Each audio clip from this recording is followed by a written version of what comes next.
大家好，我係 Yoyo。今日我想向大家介紹喺轉換人壽保險時需要注意嘅幾個重點。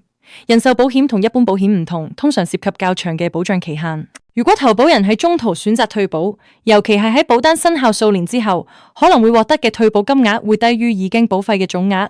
因此，轉保之前，投保人需謹慎考量。首先，新嘅保險公司可能會重新評估投保人嘅健康狀況同職業，呢個可能影響到新保單嘅承保條件。此外，新保單嘅條款可能同舊保單有所不同，呢個會影響將來嘅索賠結果。因此，喺決定轉保之前，投保人應該詳細比較現有保單同新保單嘅條款，評估轉保係咪符合自身嘅利益。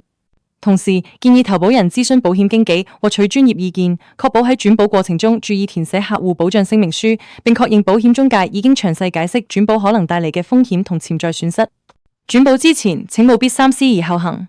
如果大家有任何問題，歡迎聯絡我哋將迅速回覆。重點摘要：人壽保險保障期限較長，退保金額可能低於已契保費。轉保需重新評估健康狀況及職業。